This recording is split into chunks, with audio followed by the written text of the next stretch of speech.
Hi, Tucker. I'm Todd. Hi, Todd. I'm Tucker.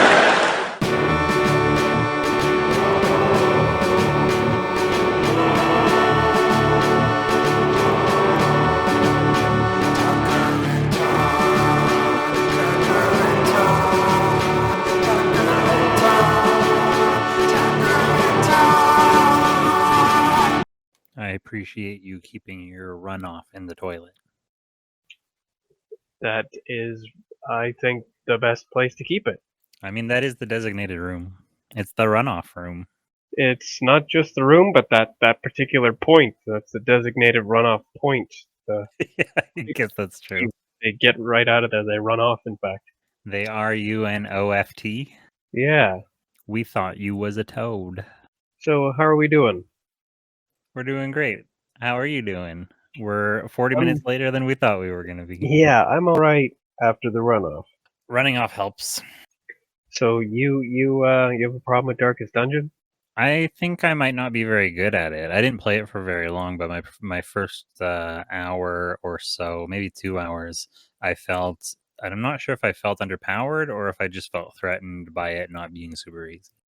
Well, it definitely isn't super easy. That game takes no prisoners. Anyway, I felt very similarly the first couple of times I played it, but the more I played it, the better I got at it. And the better I got at it, the more I enjoyed playing it.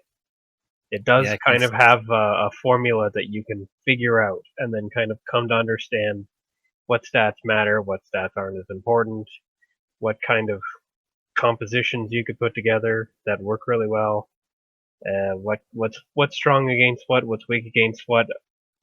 I mean, there's always the variance because everything does come down to like a roll of the dice, but you can stack them in your favor. for sure. I mean, that's how those games work, right? Until you're settled into the whole fucking vocabulary of it, then it's sort of uncomfortable. It ramps up as you go. Yeah, and not only do you get better at it, but shit, it gets harder as you go too.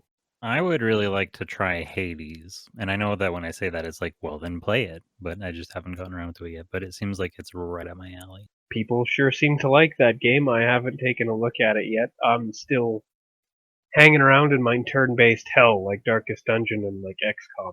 Darkest Dungeon, I had played a little bit of XCOM 2, but my system was having a hard time running it, and I didn't want to play it on low settings. But as far as turn-based goes, have you played Battle Chasers? I have not. I haven't even heard of it. It's pretty cool. I don't know all what platforms on it. I think you can get it on the PC. Because Darkest Dungeon and XCOM I actually play on my Switch. Oh. Which means I can take it with me during the runoff. Yeah, no kidding. Well, let me look that up. I'm kind of interested in getting a Switch. I would like to play Breath of the Wild. And it's available for the Switch too. It is. That's very Hooray! Cool. Well, now I guess I know what I'm saving up my advertising bucks for. 15 cents at a time. Hey, we would actually have $7 by now. Really? Yeah, we're up to 500 plays across all platforms. That's pretty cool. $7 whole dollars. $7 whole dollars. You could buy 1 beer or 2 sodas. You could buy some of the stuff that's been used in the production of the show. Yes, of course. Still not quite breaking even. I was wondering if that's a sketch, but it's not. Would you like to start working on some sketches? Would you like to work on either the Dungeons and Dragons thing? Do we need to workshop what that actually is first? Yeah, probably, but that's as good a place to start as any. You know, that'll be our little warm-up exercise. Yeah, okay. So there's a lot that's been discussed about it. It started off as I just said we need a D&D episode. And you said that you would love to do a D&D episode. Yes, why don't you tell me more about what I said? I said I think we figure out one of the funniest things that D&D can stand for and then apply that as an aesthetic or a theme to a scenario. I said dicks and dildos is too obvious. I said Donald and Daffy is a duck theme. Doms and daddies. Dick Butt and Dander is action heroes. They're also morning zoo radio hosts. So I think we should I'm going to copy that and save that. I think Dick Butt and Dander should actually be morning zoo radio hosts for a different sketch. Morning Zoo, huh? Is that I don't know what they call it anymore. Like the morning drive.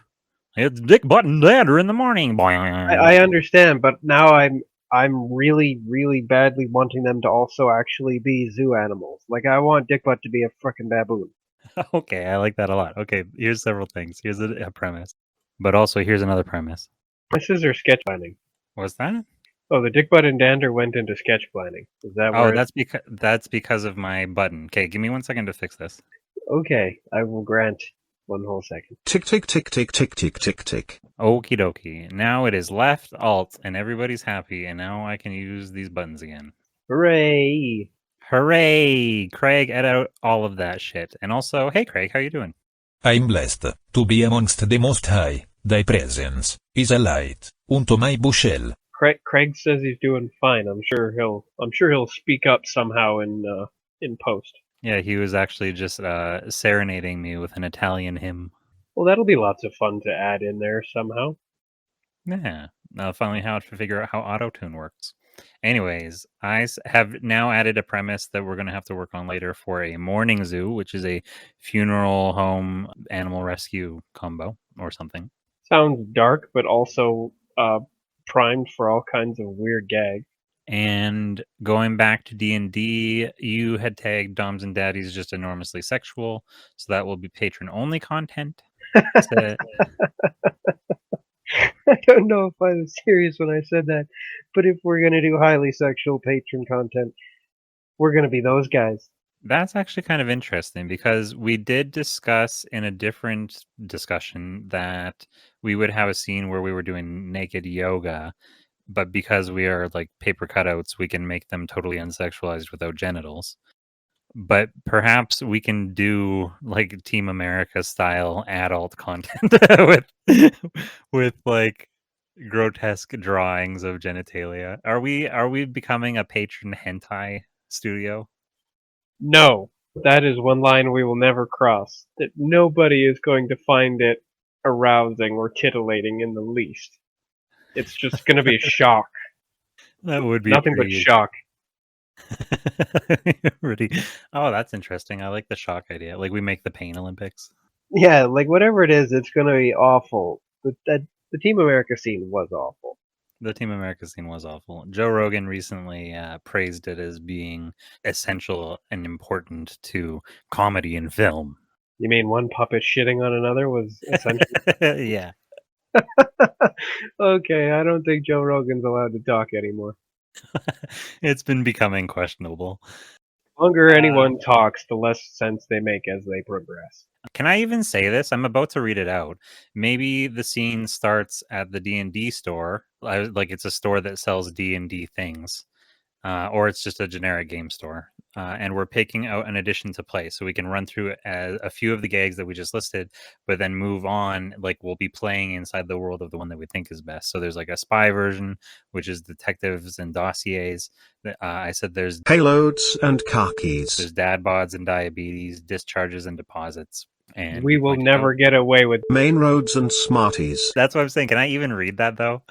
No, because I wrote you that. can't. In fact, you can't even write that. Somebody already knows. Yeah, I guess that's probably fairly accurate. I was about to. Yeah. They're going to be coming in our windows any minute. Were you able to hear that? No, what did I need to hear?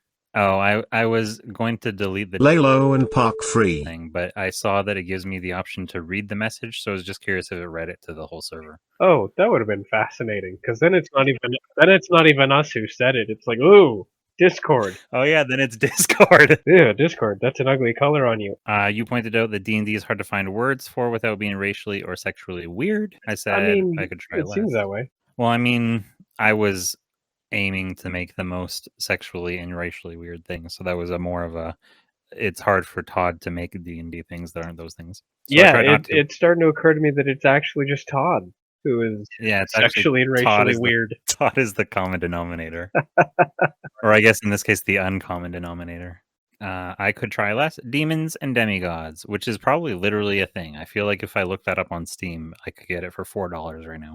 Yeah, probably, and it's very close to an actual D&D source book called Deities and Demigods. Oh, really? Well, is that why you did the scratchy chin face? Yes, I was trying to remember where I remembered that from. Is Dictators and Despots a thing? That sounds like it's like a Civ 5 expansion or something. If it isn't, we're making it a thing because I like it. Google, do your magic.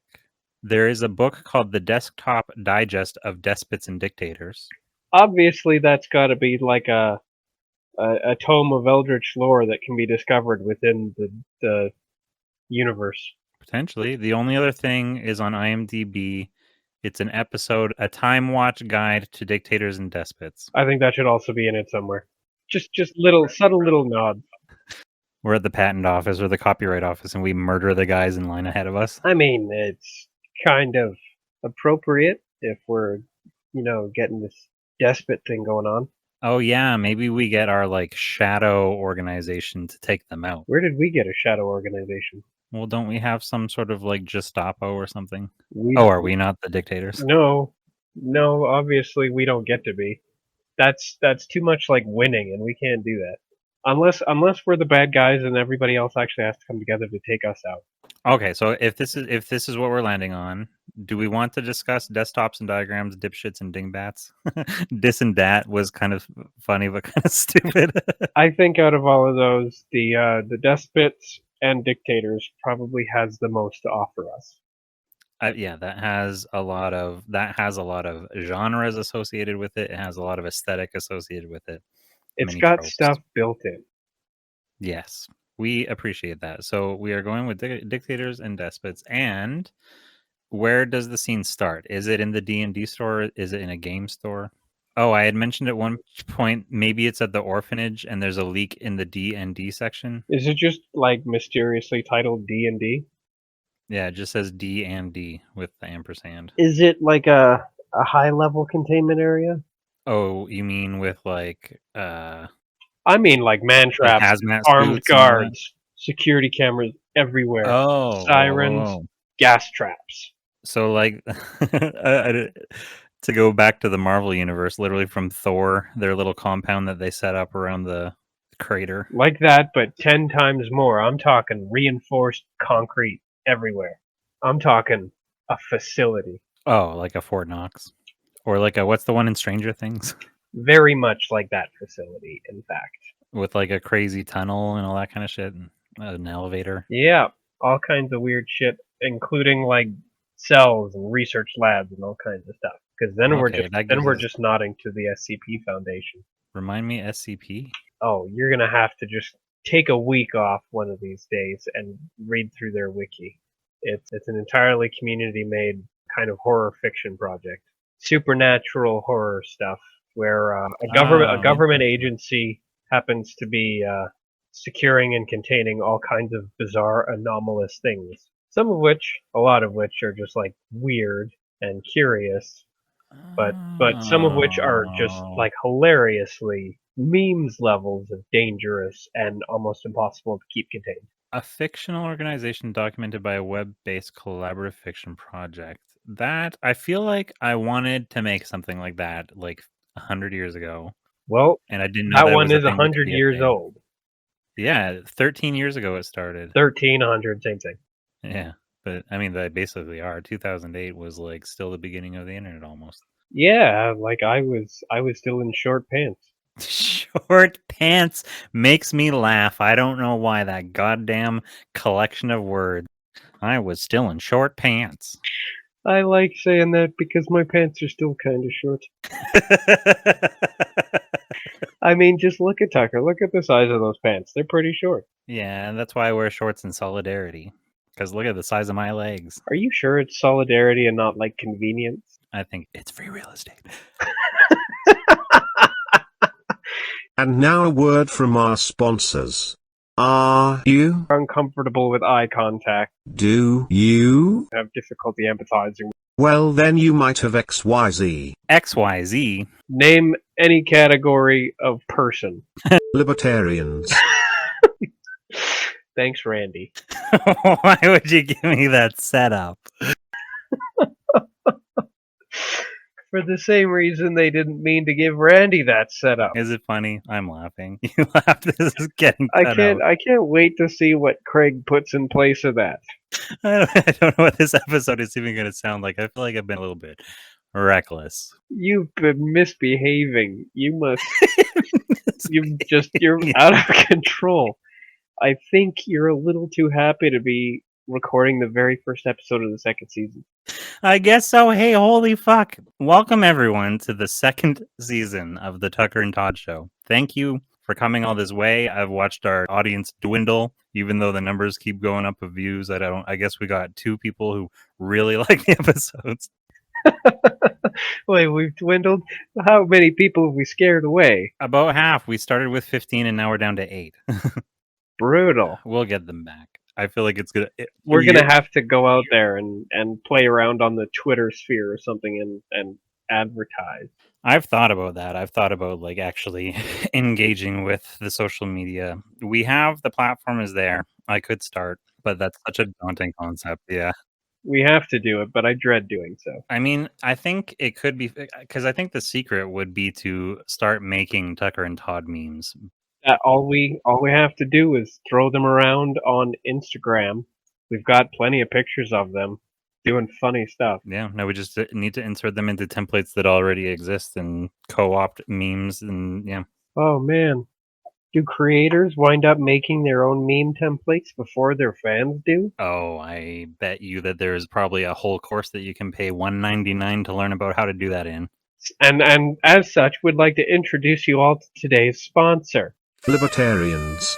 Man, there are so many sponsors. Yeah, we're still stuck with Fleshlight.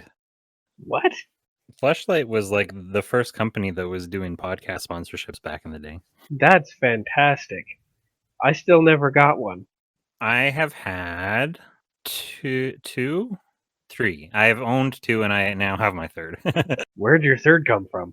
From, I don't know, it was an adult store. The first 2 I ordered online, and the 3rd one I actually went into a store on 16th and bought. It was my first time in an adult store. Oh, I've been in many adult stores and I've never considered getting myself a Fleshlight. I thought it was very funny that the lady told me that there's a strictly non-return policy. We don't want it back. I don't want it back. And I kind of like arched my brows at her and I was like, do people try to bring them back? And she says, you have no idea. What do you mean I can't give it back? Take my It bit my dick.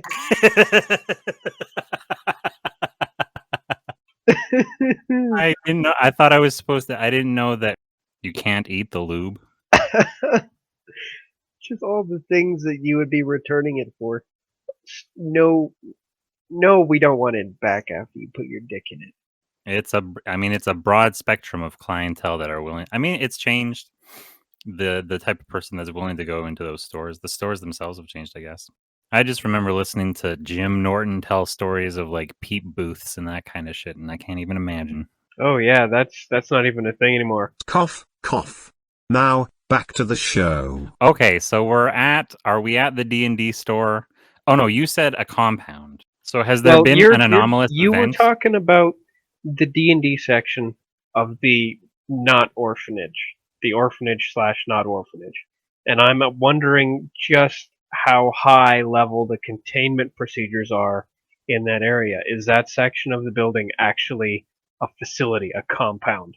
Like high security, nobody allowed in without 10 different types of like security clearance and all that shit. Oh, interesting. Okay, because yeah, I can see where you're going with calling it. Oh, okay, so when we call it the D&D section or the DD section or something like that, it's sort of like it's the place where nobody talks about. It's discussed even less than the sexy kids area. And there's been a breach. The entire facility needs to be locked down then. And so, if the What, have you had a clue? Have you had an idea? No, I was just making fun of you. Oh, I know exactly what you were doing. You know what I'm doing. I'm just getting distracted by words on my screen now. Going back to blank document. So now I'm wondering, it's the orphanage. So are we playing a game? Like, I don't want to lose too much of it being about Dungeons and Dragons. Okay, well, maybe it's like this. Maybe things that are happening in our little game in a hobby store start happening in the D&D section of this facility, and that's what causes the breach. Oh, okay. I like that. So we're Now we can connect them both and play around with both at the same time without losing so either. we're playing dictators and despots at the D&D store, and then Yeah, just like in a little hobby shop at a table. and the actions that we perform in the game start dictating bizarre activities at the site of the D&D section.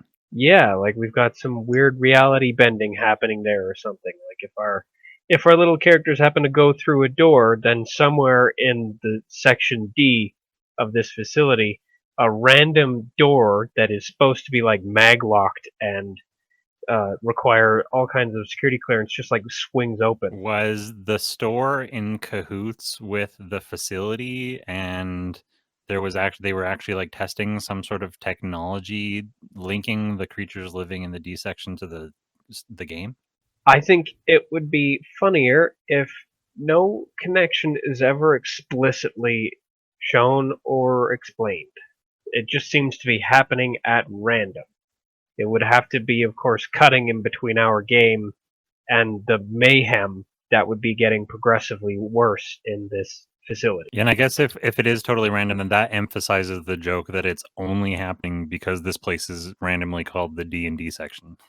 Yeah, like it's just I don't either like there's some entity in there that happens to be observing the game, or the game is somehow resonating in this area and causing shifts in the space-time continuum, or who knows. I can almost see it playing out, and maybe this is too detailed, but we have our scene where the two players are like one is taking their turn, and as the camera is looking at his face as he starts describing his turn, like his moves, and as he's describing, the camera pans down to the table and flips down. Now we are in the facility, and it's like a dark room or whatever, and we now have a voiceover of the character describing their moves, and they say, and you hear or I guess the dungeon master, or whoever describes, you hear a large explosion, and as he says that, we see and hear an explosion in the scene, and that is like a hole being blown in the whatever barrier they are contained within. Yeah, some wall is getting punched out or something. Like it's gonna have to get progressively worse. So whatever happens at first, it's still contained to like the D section of the building. So maybe it is It's even just so you hear the door creaks open, and then a door in the section creaks open into it, right? yeah, and like have you ever seen the Cabin in the Woods? When you were saying a facility with massive lockdown, I was going to say, is this actually, can we do, actually now, yes. Can we do a lot of Cabin in the Woods references now? Yes, we can, because I want some of the things that start coming out of those open doors to be Cabin in the Woods shit. Cabin in the Woods is, as far as I'm concerned, that was the biggest nod television history or film history has ever had toward the SCP Foundation. Because that's basically what the place is. Okay, that's very interesting. I like that. Although the Cabin in the Woods seems to only deal in actively malevolent things. And the SCP doesn't. No, a lot of the things in the SCP Foundation are actually just curiosities. Like for instance, if there was a piece of paper that filled itself in with ink based on your thoughts. So like you looked at it and it read your mind and wrote it down on a piece of paper. Not Oh, necessarily a harmful thing, but it is weird and anomalous. It's a page from Tom Riddle's diary. Pretty much. But that's the kind of thing that you could find in probably most of the cells at any given facility. Okay. Some of them will have awesomely dangerous things, though. And so all of these things start leaking out, and are they led by whichever dictator despot characters you and I are role playing? Ooh, interesting. Are they going to be led by exactly our characters, or are they going to be led by something that is kind of like a not a direct one-to-one, but like some kind of poetic similar thing? Did you see Us? No, I don't want us to actually be in there. I want us to just be in the hobby shop. But whatever. No, wait. Did you see the What? movie Us? Tell me about it. Apparently, they're referred to as they, came up with a plan to control the people in the real world. And so they made all of these copies and put them in the underground place. And all of these copies live down in the world, and they're tethered to each other. It's essentially what you're saying is it's a not exact copy. They're imperfect. Oh, you know what you were talking about last week about being printed off from the printer? Maybe they've got some sort of scrapes and scabs. Oh, are they like damaged, discarded versions of past us, or are they like imperfectly printed versions that are just kind of weird, like Big Gay L clones? Maybe it's like corrupted data when the data was sent from the project to the printer.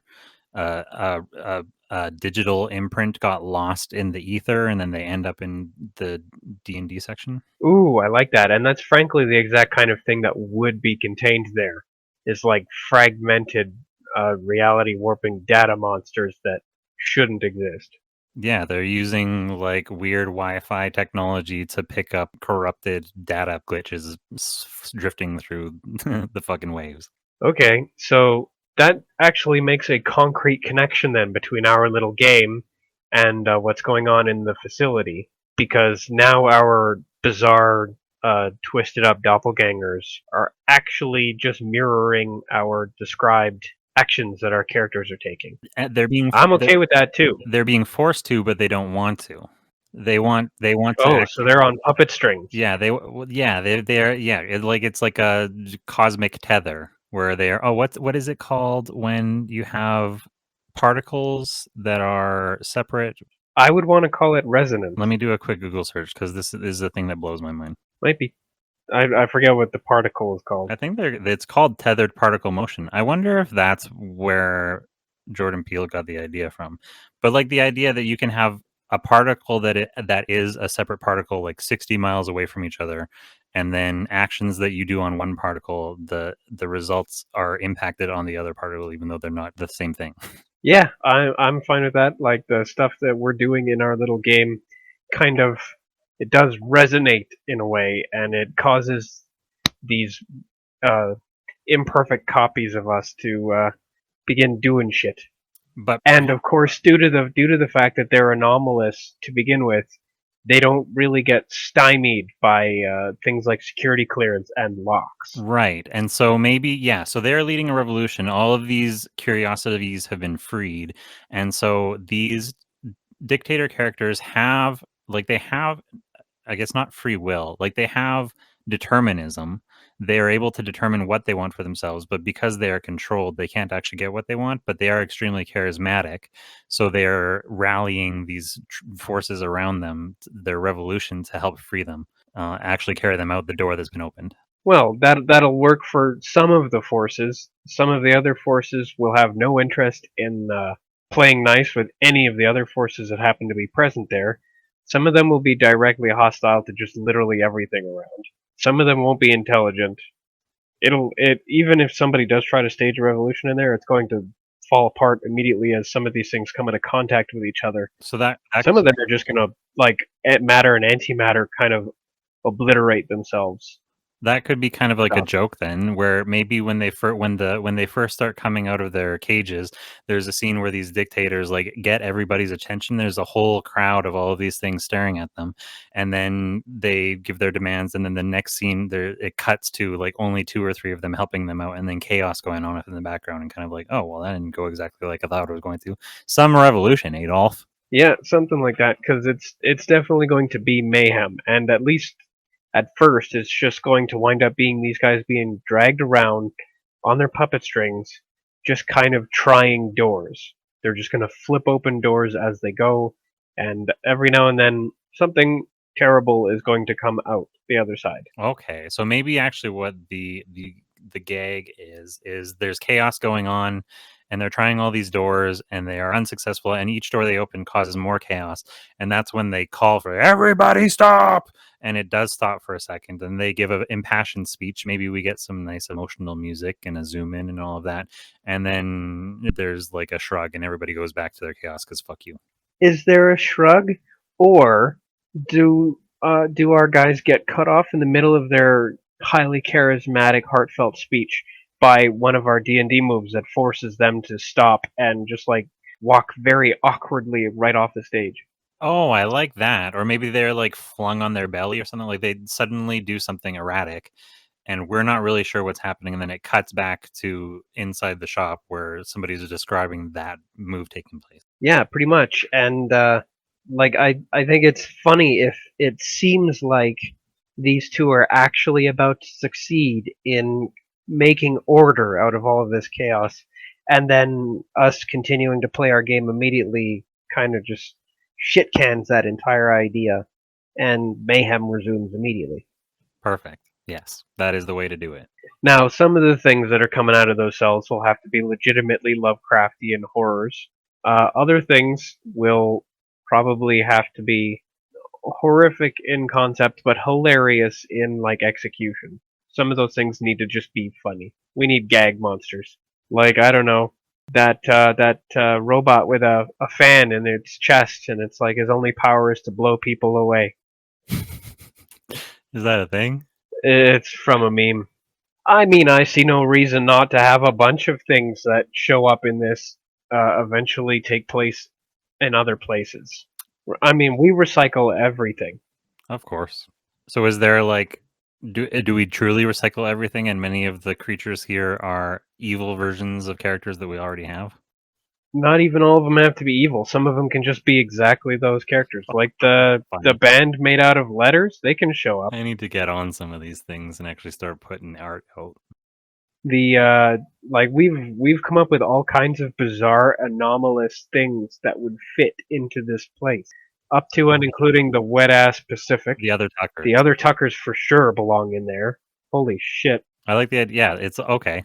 Maybe this will be sort of motivation to start pumping some of these things out. Now the trick will also be kind of deciding where it exists in the timeline. Did we encounter all of these things after they were all released, or have they been rounded up? It's maybe it's sort of like One Flew Over the Cuckoo's Nest, where it's revealed that everybody else, like some of the people staying in that facility, are there voluntarily. Like we Interesting. Some of them just check themselves in because reality is hard. we just live here. It's hard out there for a Silent J, man. Yeah, Silent J definitely has to be in It's there. hard to come up with monsters. Well, the monsters aren't the main thing. What we really need is maybe a small stable of okay monsters that will basically be the ones at the forefront, and then everything else will just be in the background. Right. We also need a plot. Right, I forgot all about that. Maybe I should head somewhere. So, do these guys ever break out? Are they ever successful in their what happens to them? Oh, so we keep playing the game. So they proceed through the game. Do they at a certain point break out of the facility entirely because of the game we're playing? Their revolution is unsuccessful, but they get smashed out. Yeah, the revolution is unsuccessful. These things can't unify. Some of them don't want to. Some of them don't understand what unifying even would be. But eventually, their mayhem will just have like a cascading effect, and they're all going to be set loose from this section D, and that will come about as a natural byproduct of the game progressing. So what we should be focusing on is the game, and then we just kind of correlate stuff from the game to make associated or related things happen at the facility. The game is the stars. The game is the not A plot, but like the A footage, and then all the facility stuff with those characters is the B footage. B roll, A roll, and B roll. Why couldn't I get the words? Yes, so as stuff happens in the game, it will then be echoed in the reality at the facility. So if we write the game, stuff that happens at the facility will just kind of come about. Right. In smaller snapshots rather than like spending a whole bunch of time there with them. Yes, it's basically going to be like the game, and then like a series of cuts to the facility as things get progressively more crazy. Right. Okay. So you asked on the last episode, when are we just going to end up in Jumanji? And so I'm curious, do we have a Jumanji situation? I mean, this is a Jumanji situation, but do we have Alan? Is he in the shop with us? Is he playing with us? Our friend Alan. Maybe he's the dungeon master. Oh, great idea. Yes, he's actually the store owner and the dungeon master. Oh, well, then he's a turbo nerd. I like that.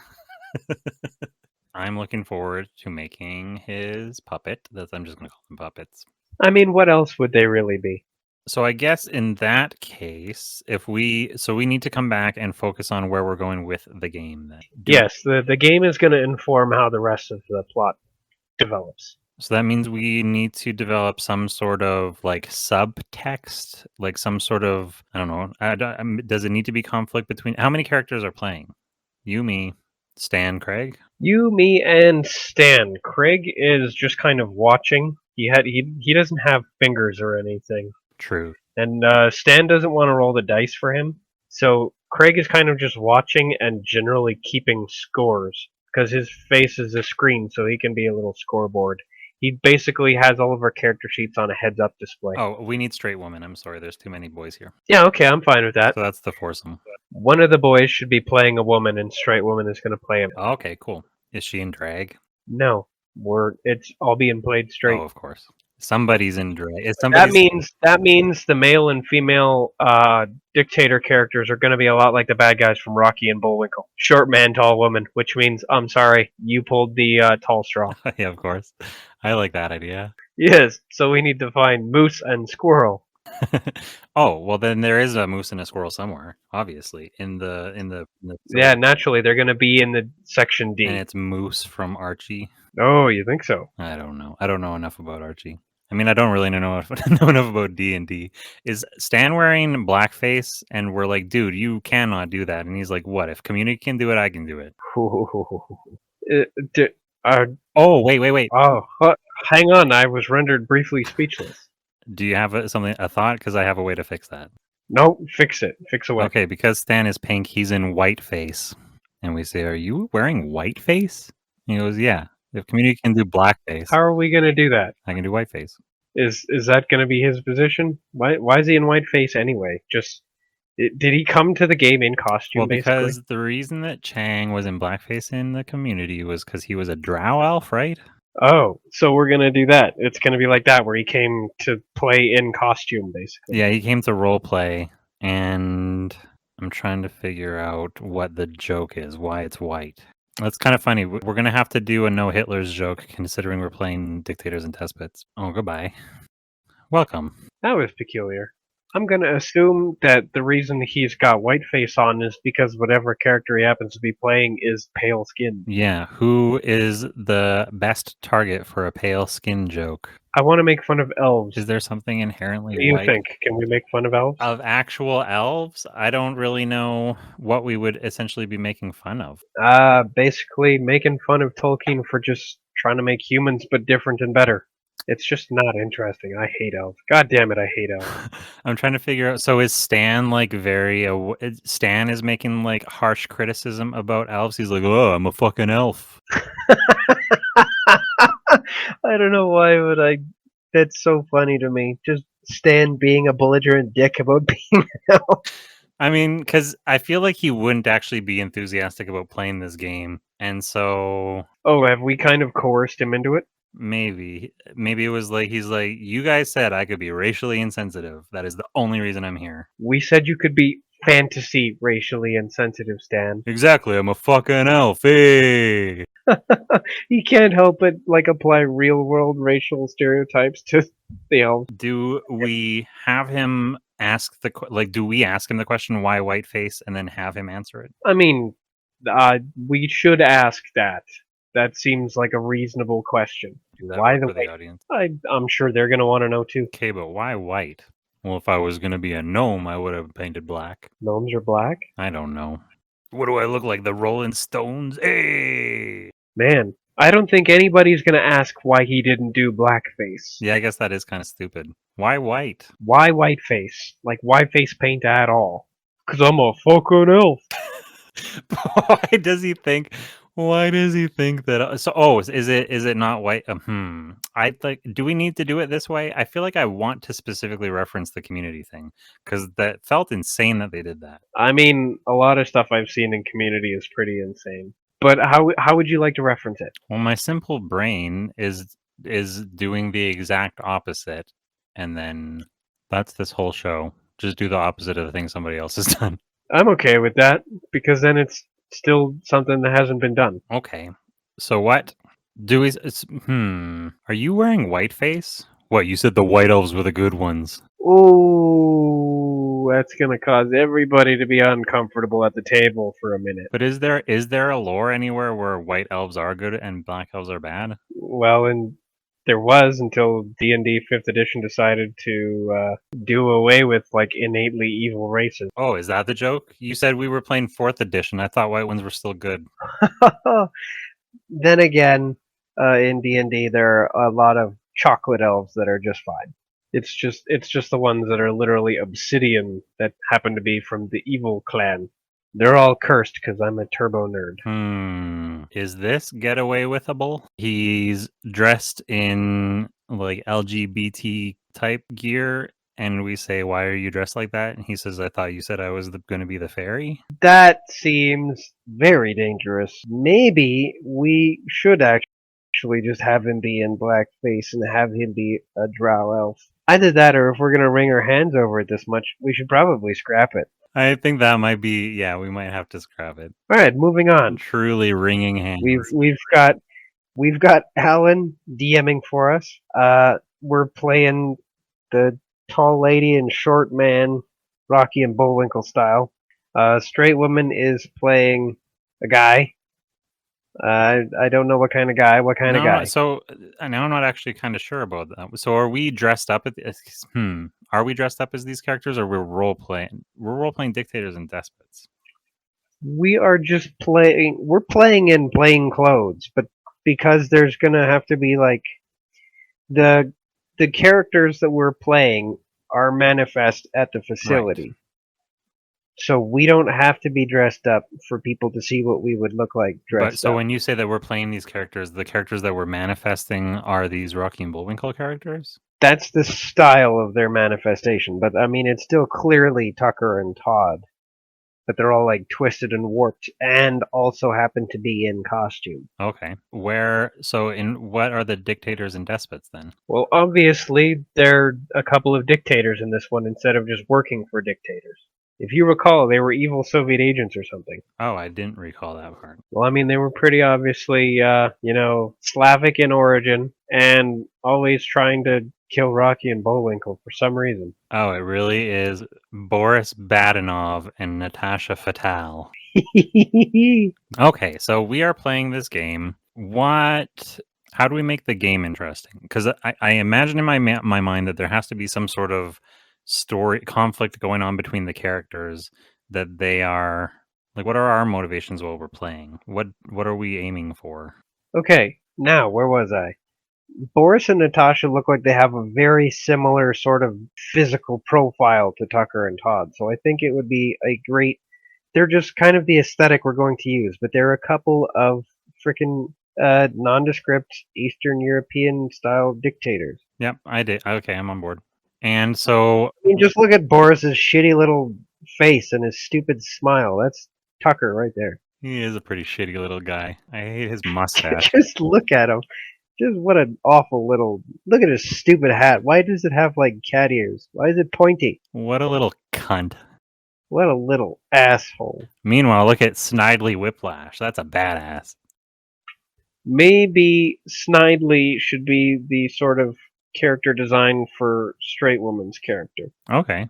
Yeah. Which means Straight Woman is going to be the only one who actually, plays well and happens to be effective. Because anything that involves Boris and Natasha is going to involve them kind of being blundering, and since their players are also blundering idiots, incompetent people cannot play competent people. It just doesn't work. So who's Dudley Do-Right? Maybe he never shows up in the tabletop game, but he happens to be in one of the cells that we never open. Okay. Now, the very He important just looks at us through the bars and he's like, "What about me?" And everybody just keeps moving on. It's literally Brendan Fraser as Dudley Do-Right. Yeah. Now, the most important part, I believe, is what is the scenario that we're acting out in our game? Well, since it's not a heroic adventure, it's going to have to be a villainous adventure. So what are some pretty common villain plots that aren't like single point items, like something that requires a bit of an adventure to do? We got to go and get a thing so that we can, I don't know, more effectively oppress the populace. Oh, interesting. A villain plot. Weren't we just talking about a villain? We're dictators and despots. We are villains. Right. Weren't we just talking about a new villain character? Oh, we probably do need one. Because, well, I mean, we wanted season 2 to have kind of like a unified meta plot. And a good meta plot should have some kind of recurring villain. But it doesn't necessarily have to be a defined guy. He can be. You remember the very first Sherlock Holmes film? How Moriarty was never really shown; he was just kind of suggested. Right. So he just appears a couple of times, but you never see his face, and he never really speaks to anybody more than a few words. He's just kind of a presence throughout the film. So do you think this is the paper boy that we were suggesting for our arcing villain? And then we can start suggesting him in these stories, and then maybe in season 3 is when we'll do the bit where we like show his origin. Okay, so how is he going to come about from the D&D? In all of the mayhem, a bunch of our little puppets that we have acting out in the scene, they get ripped up into a bunch of little pieces, and those pieces come together and congeal into Paperboy.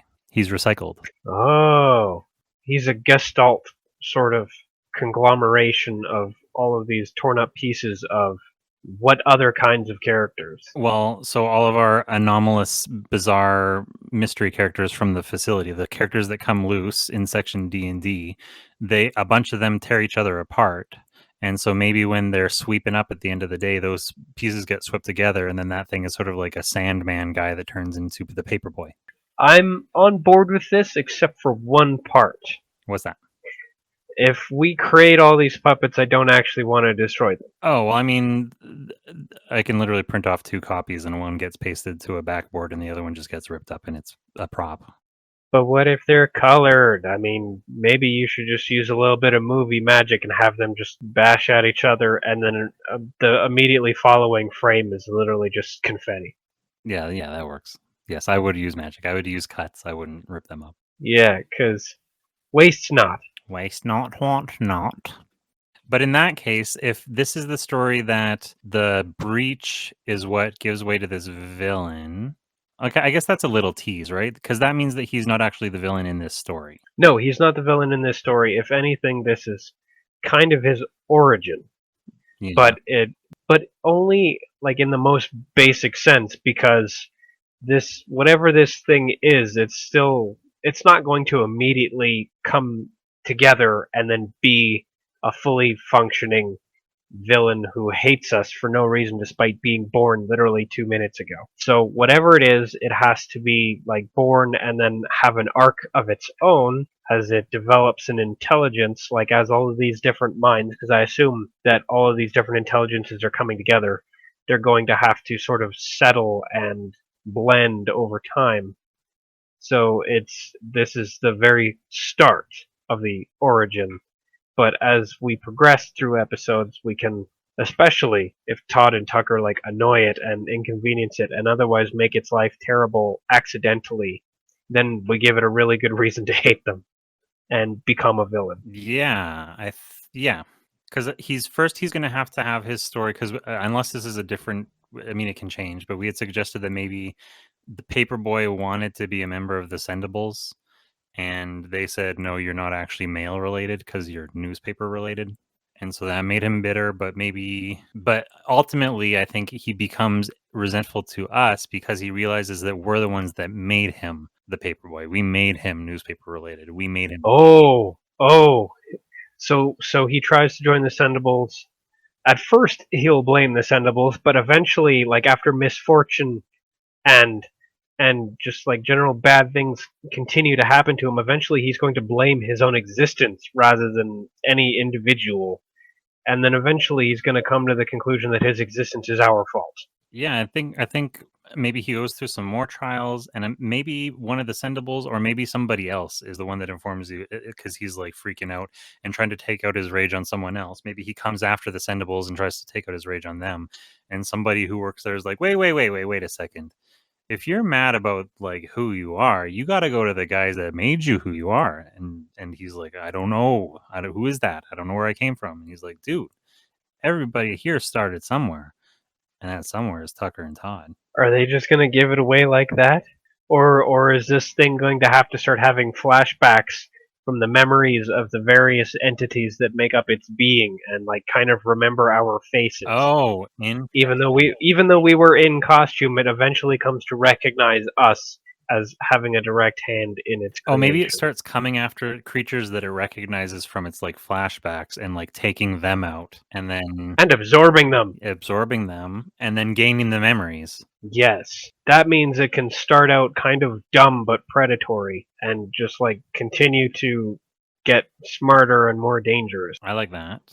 By the way, as I'm sitting here staring at Rocky and Bullwinkle information, I think Stan should be playing Fearless Leader. You think so? Unless Straight Woman is playing Fearless Leader. I thought Straight One was going to be a really good fit for Dick Dastardly. Either that or Snidely fucking Whiplash.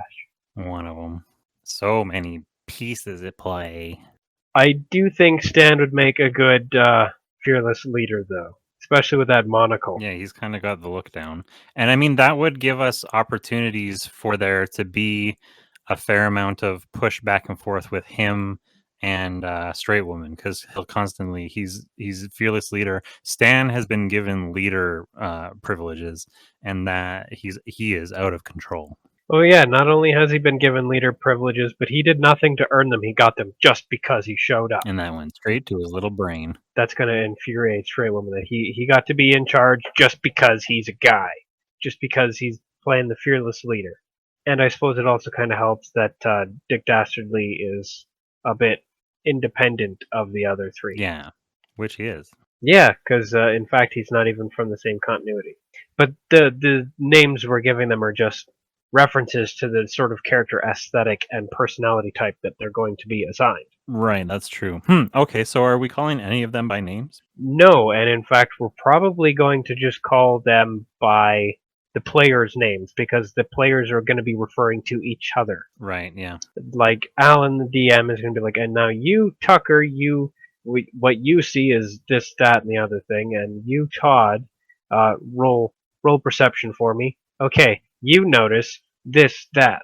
Players don't really call each other by their characters' names unless they're having a discussion in character. Or doing a D&D podcast. Or doing a D&D podcast. Todd. Bone Weevil.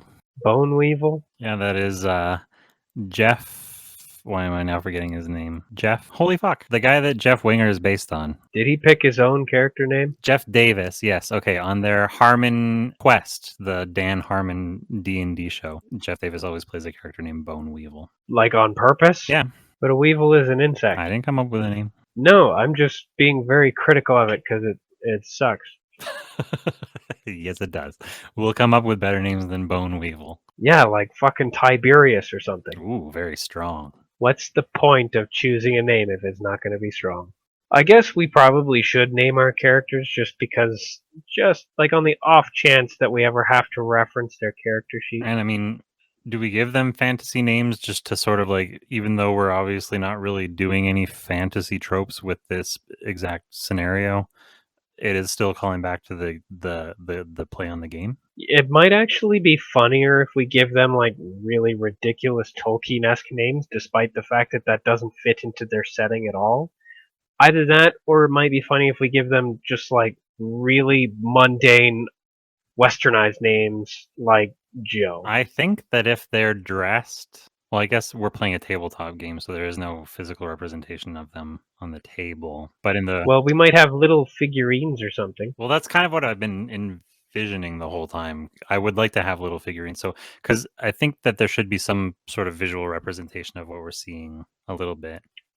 All right, then we've got a game. We've got the game board or whatever, our battle map, and we've got our little figurines, and because that allows you to do the sort of cinematic thing where you pick up your figurine and then set them down on a space, and then as soon as like the sort of click audio as they sit down, you immediately cut to the scene in which the character that's associated with that figurine is stepping down one of the hallways in the facility. Yeah, precisely. I love the cinematics. Because it having the little figurines allows us to sort of physically tie one action to another. So I do think it would be funny then if we have these little representations, and also the corrupted real world representations. They're all dressed kind of Cold War style, but they have names like Valestroth the Elder or whatever. Yeah.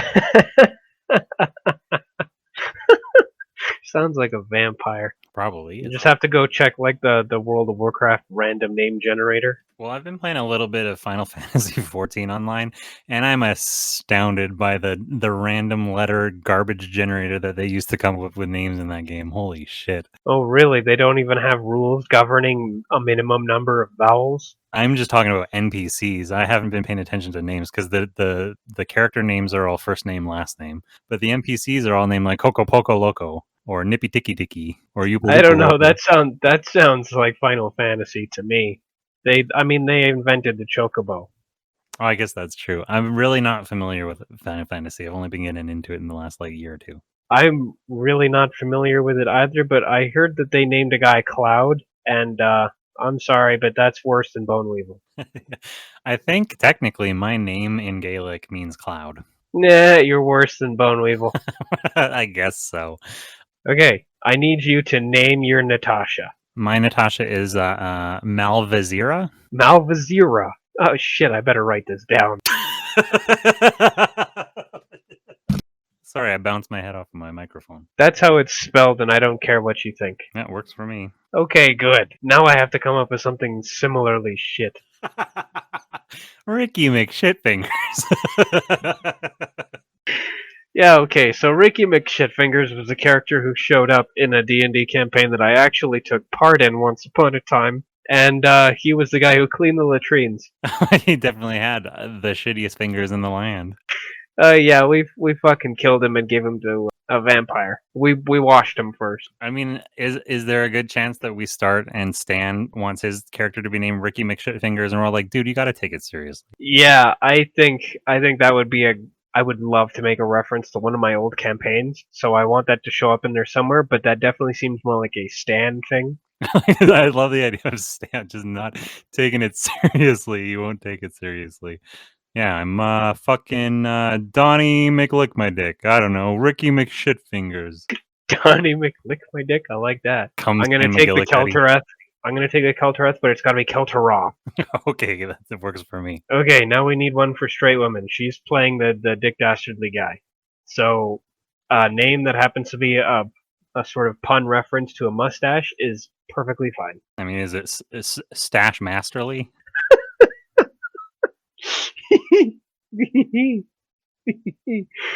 I don't know why that was funny, because it only lasted a moment before it wasn't, but I don't know if I like it. Stash Masterly. I'm not sure. And when you say it out loud, it's funny, but when you look at it, it's really not. Is Ricky McShitfingers still funny when you just look at it? The trick with Tucker and Todd is to not look at anything twice. Yeah, and it makes perfect sense for Tucker and Todd to sort of still be trying to apply high fantasy sort of names to this stuff. I think Straight Woman might actually take it a bit more seriously, and she would probably give her character a somewhat sinister sounding but genuinely Slavic name. I only know the name Vlad. I mean, that's probably all she knows too. Vlad is a pretty standard. Either that or he's like Dimitri or something. I think Dimitri's a good one. I like that name. Yeah, Dimitri's good. Okay, so we've got our 4 characters. Are we gonna go on a quest looking for a particular MacGuffin, or are we trying to Sure, actually, yeah, we're looking for a thing, but we are exploring a dungeon to get it. So we're doing like one of the things that's typically regarded as regular adventuring work, but we're bad guys looking for a bad thing. Are we bad guys looking for a bad thing, or are we bad guys trying to steal a good thing? Have you ever heard of a good thing just hanging out in a horrible dungeon? Well, I wasn't sure if it was actually in a dungeon. I thought maybe we were on some sort of spy mission in the game, but then it's being played out in this facility in the thing. Well, we can be going spying around, or we can be like creeping through some kind of ruins or some kind of dungeon, because even though it's supposed to be dictators and despots, we can still have ruins. It's the ruins of the Soviet Empire. Ooh.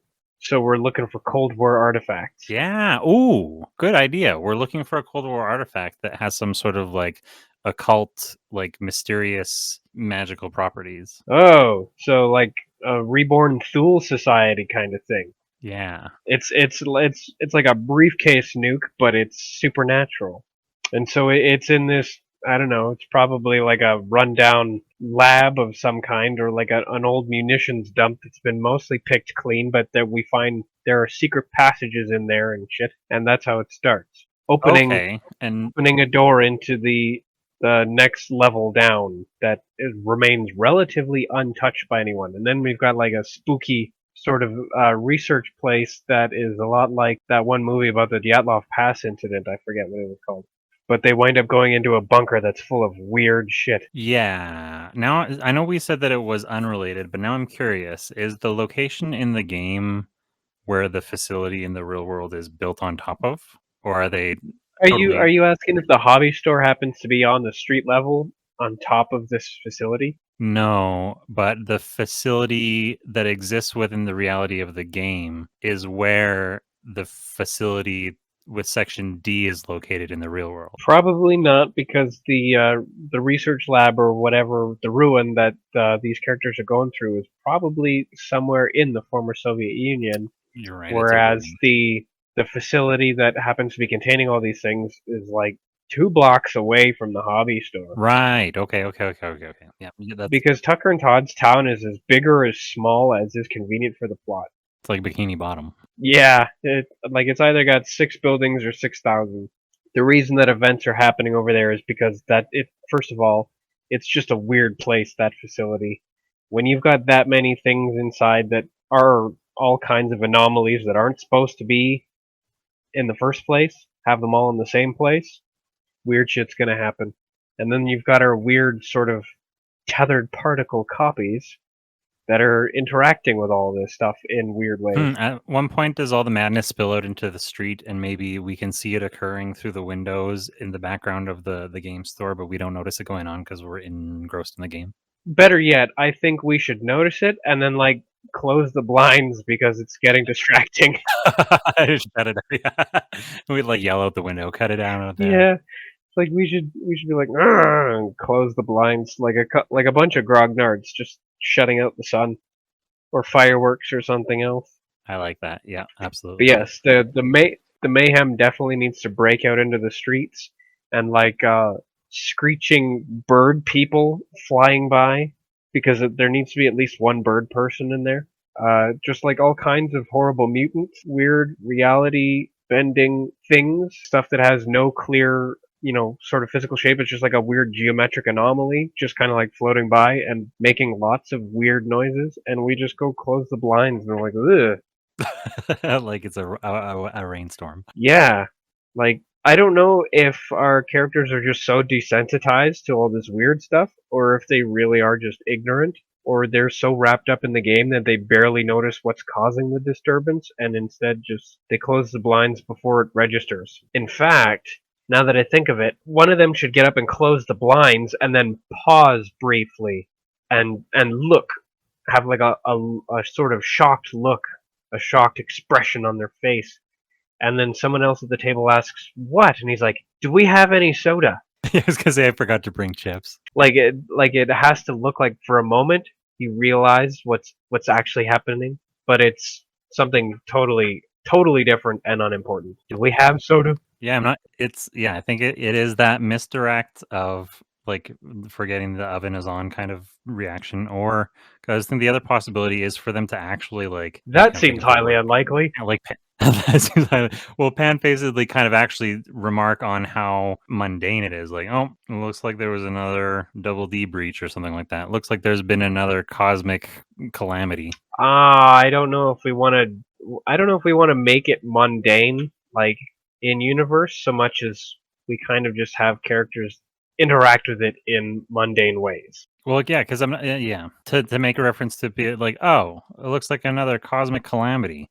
Well, we're playing D&D. Shut off your phone. We know that we always get summoned to deal with this kind of shit. So that maybe that's why we're like shutting the quick close the curtains before somebody calls us for help. Why would anybody call these fucking assholes for help? Well, I guess we've never been called for. We didn't get called for help with the internet. We broke it, so we had to go fix it. Yeah, that was just We fair always just dues. wander into chaos. We kind of magoo ourselves into these things and then just like sort them out. Or Stan shows up in a helicopter and with a bucket and a mop and takes care of business. Okay, so yeah, yeah. But Stan is Rambo. Stan is Rambo. Okay, so we do the misdirect of the. Oh, it looks like he's staring at the calamity, but he's actually thinking about something else. Shuts the blinds. Yeah, the order of operations is he, rather than staring dumbstruck out into the street and watching the stuff, because that actually makes it dumb for him not to recognize it. Instead, the blinds have to be shut kind of in a hurry, and then after they're shut, then the sort of shock sets in, and the audience thinks maybe he had enough time to recognize what the audience just saw, and then he does it. Then he does the bait and switch. Okay, and then I think even though we haven't figured out quite how it ends yet, or what's in between, potentially at the end, maybe they're back at home or whatever, maybe still in the place, and they're watching the news, and the news is talking about all the crazy shit that's going on, and a look of shock is once again starting to register on their face, and then they ask something like extremely inane. Oh, I started laughing just as you were describing it because it's perfect. Not once, but twice. We have two opportunities to do the right thing, and we take it neither time. Yes, a million times. Yes. And it's something quite ludicrous, something to do with short pants, maybe. Hey, have you seen my other short pants? What do you mean? You mean you have more than one pair? Have you seen my short pants? Because Tucker only wears the same clothes all the time. Do what makes you comfortable. Also, I like the idea that these two might actually just be sitting in bed together. Oh, watching TV with the quilt over their knees. Yeah, I think at least one of them should be feet out with bunny slippers. Well, I think they should be both wearing like old timey like nightgowns with the sleeping cap or whatever. Oh, so just like super overt old fashioned pajamas. Yeah. Like shit. Like Mr. Scrooge. Yeah, I was thinking like Mr. Scrooge. It's like we're about to be woken up by the ghost of Christmas past. That would actually be funny. This is a separate scene. Tucker and Todd are in bed sleeping, and then there's there's a poof and there's a ghost standing there. We don't quite see the ghost, but they bolt up, sitting up straight in bed in their old fashioned garb, and it's the ghost of Christmas past. And he says those like he's maybe he's flamboyant, maybe he's not, but he's basically saying I'm the ghost of Christmas past and we wear pajamas back. I think he should be flamboyant. He's been portrayed as very serious and oh yeah, he's always spooky, doomy, like all the time. And I think he should just he should cut loose with us because he's not actually here to take us on a gloomy trip. He just wants to give us a hard time about the pajamas. Yeah, let me get a. Can we do that voice? Is this? Nope. Wow. I don't think we can do that. I don't think we can do that. I mean, technically, we obviously can. I just don't think we should. I wish I could sound like Little Richard. Whatever he does, he has to be high energy because he's always just been like gloomy, high energy something. I don't know if it has to be flamboyant, but he has to be high energy. Okay. Anyways, that guy I don't think is actually part of the scene. That's a different We Have Old Pajamas. Yes, he is not part of this scene. This scene is still us playing D&D. We've just shut the blinds and resumed the game. And we are seeking a suitcase bomb in the ruins of some sort of old Soviet facility. And do we? It's a black hole in a box. Do we encounter anything guarding it? I mean, there should probably be a few traps and a couple of like some kind of automated sentinel and security system, but I don't think there should be any people there. Okay. So like in the game, lots of these doors that will open will be to totally empty rooms, but like in the facility, as the doors are opened, they will be letting things out of their cells. Oh, I like that. I wasn't even thinking about that. I was kind of still stuck on what you said about the real life characters going around opening doors and finding things. But I like the idea of us opening doors in our game environment, and that's opening prisons in the facility. Yes, like because if we've got our duplicates in there on puppet strings, following our characters' paths, then the actions that our characters take should be dictating their course. Right, yes. The only exception to this is how they're able to get out of their own cells, which there are two options. Either they open the doors themselves once we start play, or their doors just open on their own. Yeah, I'm not actually sure about that. The doors opening on their own is a little bit more weird, which might be enough to justify it, because weird is cool. Especially if they, if they're not under control of their own movements, and maybe they're not actually all that intelligent. At least maybe they're not all that intelligent while they're being directed by us. They still should have that moment of lucidity when they give their speech that we're going to rudely interrupt. But I think they should largely have little in the way of trying to interact with things themselves, unless they're going to be very kind of combative about it. Because, like you said, they're being moved around against their will. Right. How against their will? Like how badly? How hard are they rebelling? I think. I mean, I'm trying to figure out how this can be expressed through our art style. Like, I think that they have like no control over their bodies, but they are able to speak their mind. Because I have an image in my head of at least one of them trying to grip the wall as they're walking down a hallway. So their legs aren't obeying, but their arms are, and they've got their fingernails scratching along the wall, so they're leaving these scratch marks behind them as they're just basically being dragged down the hallway by their own legs. Yeah, like yeah. So yeah, they can. Now they're gonna give up trying to resist after a few feet of that. Well, I mean, they have as much control over their bodies as afforded by what isn't being described by the players and the dungeon master. So if the dungeon master describes them reaching out and grabbing something, then they can't help doing that. But if they're only describing them walking down a hall, then they can reach out and grab anything they want.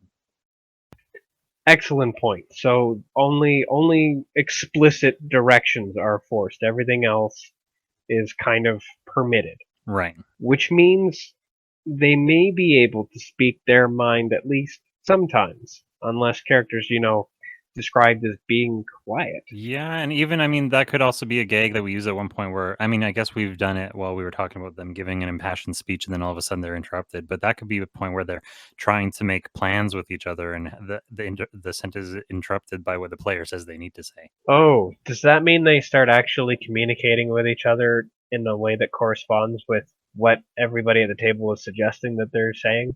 Like, oh, I look over to Todd and I say, you shall not pass. Right, but right as in the middle that character was about to say, okay, so if we can, all we need to do is get across the room to that door.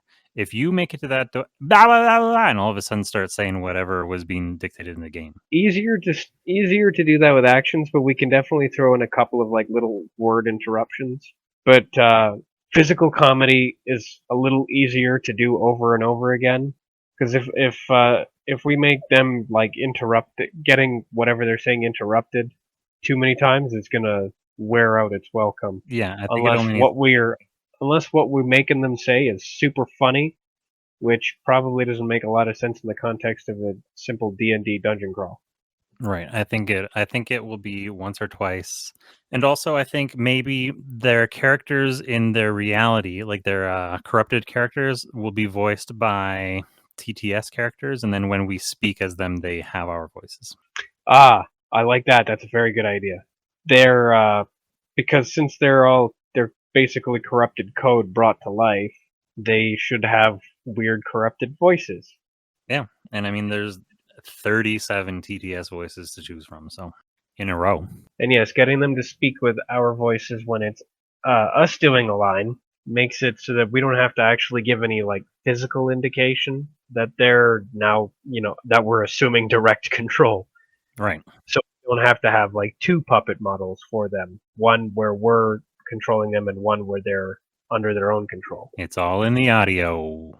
There are audio slaves. Well, according to physical action descriptions, they're just our slaves in every regard. Yeah, pretty much. And that's actually a lot of opportunity for physical comedy too, because they might be. I mean, what kind of things would they be doing to try and prevent their bodies from going anywhere? They're like they strap themselves to an anvil. Oh, I like that. How do they just have like monstrous strength when they need it, so that they easily pull the anvil around? It doesn't slow them at all. Yeah, I guess so. Yeah, are they like the juggernauts, so that If they're acting under our on our puppet strings, not our guidance, but by our force, are they legitimately unstoppable? Yeah, because I mean, whatever it is that allows us to control them is obviously extremely powerful magic. Yeah, whatever it is, it doesn't care about reality. So I mean, why should it start caring about reality? Right. The exception to this, of course, is if we happen to spring a trap in the game and then like they wind up getting debilitated somehow. So they're only as vulnerable or invulnerable as our board characters are. Yeah, and then it's also it's all cartoon gigs. It's the anvil. At one point, they use like 11 2x4 or not 2x4s. What would that be?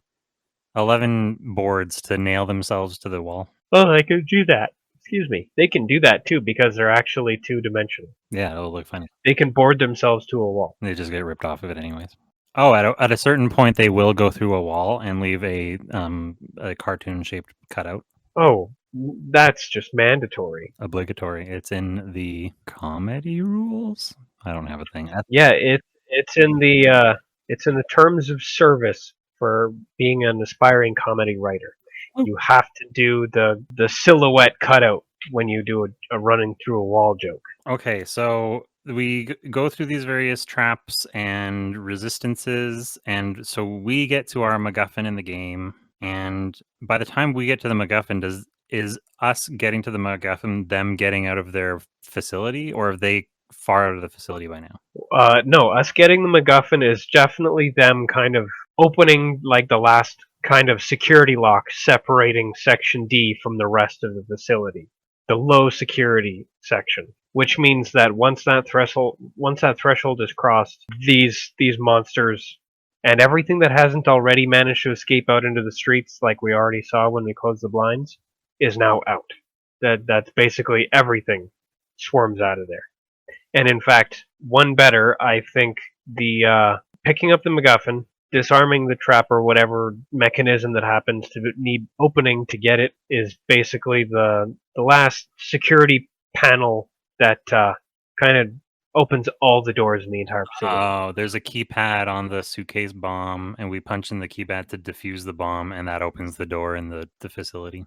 Yeah, like it's like the blank reset code, so everything gets returned to factory defaults and unlocked. So it opens up the whole facility. Everything that wasn't already let out is now out, and all of the remaining security protocols are now just wiped. So everything's out, and not just out of their cells, but out of the facility entirely. And so at the point that everything is out of the facility, are we wrapping up our game? We've succeeded? So are we wrapping up at that point? Yes, and it's at this moment where everything is running amok, where stuff starts actually tearing each other apart, and that's where we're going to get Paperboy from. Like it's in this final chaos where the last doors that we never checked before, the things that are coming out of there are actually even worse than all the other things. Ooh. And they're tearing shit apart. And where are we at this point? Are we walking home through the chaos in the streets and just blind to it? I think we should be walking home through ruined buildings and like big gouges torn out of the street and like trash cans and just like knocked over and like stuff on fire. Like I don't think any of the chaos should still be ongoing. I think we should be walking Or through walking through the aftermath. Okay. And as we're on like the last step, heading through the door into the studio, we're like, "Hey, does anything seem off to you?" Nah. Oh, I'm trying to wear my hair different. Oh yeah. Oh, I'm glad you noticed. Tucker does wear his hair fairly different depending on the scene he's in, because the very first time I drew him, it was unruly as hell. Sometimes it is unruly. Sometimes it's a little bit matted down. Depends on the humidity. The humidity, whether he's got static electricity in it, how recently it was since he last washed it. After he washes it, it gets kind of poofy. So they enter their apartment. As soon as they enter their apartment and close the door, the camera remains focused on the door, like it's panned back, so it's a street side view of the front entrance to the studio. As soon as they're inside, something will like skitter across the street, like across the camera view. But it'll has to wait till they're inside, and it'll be, I don't know, like an upside down spider person monstrosity thing. Like whatever it is, it has to be creepy. Something creepy. Yeah, big and loud. Is it? It's almost like making. I don't know if it's making fun of Transformers, but it's like when those massive robots run around in the backyard making thump, thump, bang, boom, crash noises, and nobody notices. Whatever it is, I want it to skitter, and I want it to look like it's kind of upside down. Gross. And I mean, that skitter feels to me like a last shot, that like it would fade to black from that. But at some point we need to cut inside. Was us watching the news? No, us watching the news is at home in bed. Yeah, like it skitters across and it cuts that street side view to black. But like there can be a brief pause, and then before the screen, while the screen is still black, we can hear like a news roll, blah blah Okay. blah, blah, and then as the news roll continues, then the scene comes into view, and it's us sitting in the bed in a relatively dark room, illuminated by the glow of the TV screen.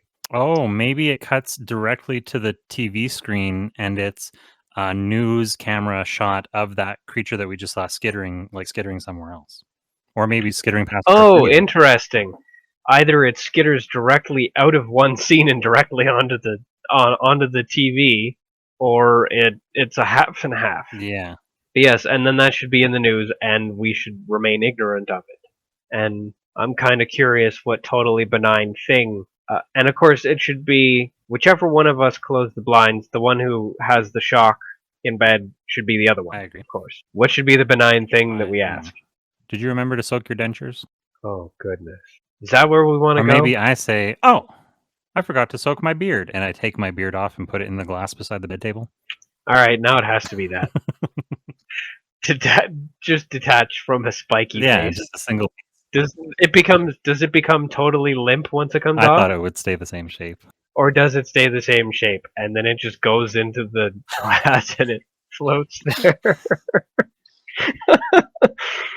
Once it's in there, does it change in any way, or does it just float there and a couple of bubbles I come don't out? think so. I think I'll probably use like seltzer water, and it will be literally bubbling. Right on. Okay, so just the beard, yes. And then there's your horrific fucking face. You belong in Section D with a spiky face like that. Never mind the fact that you're a weird tiger man. Alright, so yeah, you soak your beard. That means I have to handle the blinds.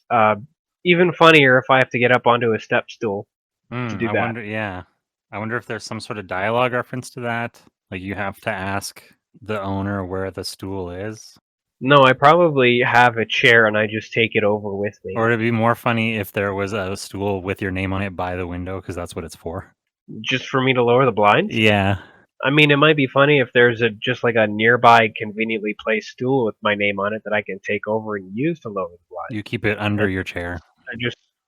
Yeah.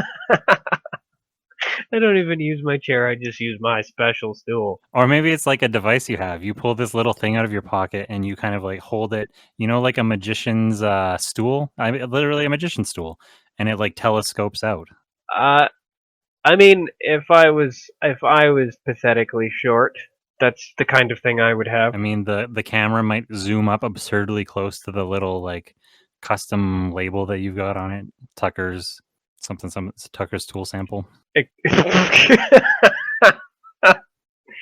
Oh, that's terrible. Oh no, it's not made. It's because it's kind of pliable. It's Tucker's soft stool. Oh, that's terrible. Somehow that's worse than the stool sample. Damn it. Doesn't mean it's not as funny. It just hurts my feelings. Your stools are soft. Weak. Weak Sad stools. I like the idea of a dad who hates his son because he has weak stools. You're no fucking all the things son of mine. No son of mine. Stools in this house. Of all the things to disapprove of your own child for. What are you? He's mixing Metamucil into his cereal or whatever. He gets caught trying to dope his kid with this stuff. What are you doing? I'm just trying to make your life better. You need a stronger shit. No more weak stools. No more weak stools is so funny. He's like yelling it to him as he's dropping him off at school. That's going in the one-off jokes. No more wire hangers, no more weak stools. Damn right. Alright, so we've totally deconstructed, figuratively and literally, this entire facility. Everything that was contained inside of it now runs amok, or has been totally destroyed by whatever this shredding thing is that is now, I don't know, causing them all to either the thing that escapes that shreds them happens to just be like a sort of amorphous blob. Either it's the center that's absorbing all these other things, or whatever it leaves in its wake starts just kind of coming together on its own. But either way, it wants to eat everything else that was in there that's now escaped. And I'm almost So wondering, that's how Paperboy starts. so it wants to eat, but I feel like the reference to Paperboy needs to be so brief. Like we don't even know that he wants to eat yet. We just know that he's been born. Yeah, no, whatever we see, it kind of has to be like the tattered shreds starting to slowly come together like the fucking T-1000. And maybe at the very most we get a shot where the camera is pushing in on it from behind as it's coming together and it's starting to take shape. And then there's a shot, a very fast zoom out bird's eye shot of it like yelling mournfully, like a no. I actually think that what shows on screen will just be a few of these tattered pieces starting to drift towards each other, and then the camera will pan forward so that actually all we see is the shadowed silhouette on a wall as it kind of starts to lift up and assume a more humanoid shape. I like We that. can't see what shape it's taken, but we see that it is taking a shape.